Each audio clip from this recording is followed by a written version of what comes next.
Hey Spartans, it's Dr. L here with Spartan Mind, your chief mind doc for Spartan. So today I want to talk about the importance of being alone.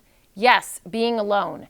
Now you might be thinking, wait a second, Dr. L has talked about how we're so disconnected and how we need to connect with people and have a strong social support. Yeah, those things are true. And it's also important for you to learn and tolerate being alone. It doesn't mean that you need to break up with your boyfriend or your girlfriend or divorce somebody that you're married to. That's not what I'm talking about here.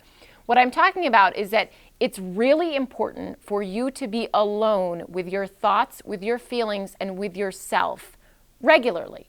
Now, you could do that in your house, right? You could go to your room and just sort of have some alone time. You could go to the movies. That's my favorite place to be alone. You could be alone on the trails with your own thoughts and what's coming into your mind. Anywhere really you can be alone. People are scared of being alone though because they feel like if they do something alone that somehow that is an indication that they don't have friends, right? Or that they are lonely. Listen, I'll be honest with you. Some of the most depressed people that I've had in my office have a huge support system, but they feel lonely all the time. Being alone does not necessarily mean that you're lonely. Now, yes, I can guarantee that the times when I've sat at a restaurant by myself and enjoyed a meal with a book, I've had people around other tables look at me and probably think to themselves, oh gosh, sad, she's so alone. Okay, well, yeah, great. I can enjoy myself doing that. And it's important that you get used to it for a few reasons. One, you need to learn how to tolerate yourself. You need to learn how to just be okay with your own thoughts and feelings and stand in that moment of self-reflection where you are by yourself, where you don't always have somebody else feeding you information or engaging you in conversation that keeps you busy, right? Another important reason is that we have sort of lost the art of solitude. We are always with someone or something. You know what that something is? Yeah, it's your phone.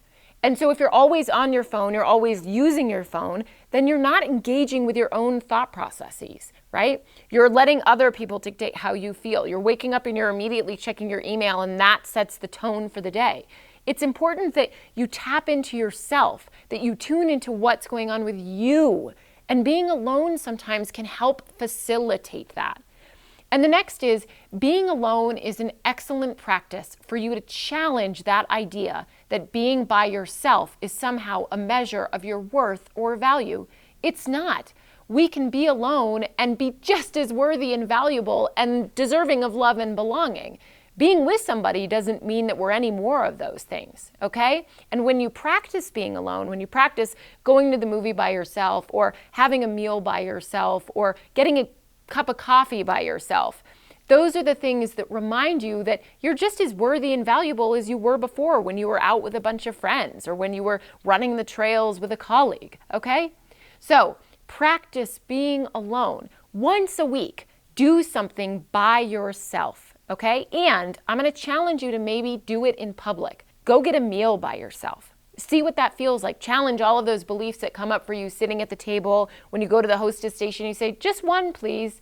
Be by yourself. Let yourself be alone. See how that feels. Learn to tolerate it. I'll check in with you later.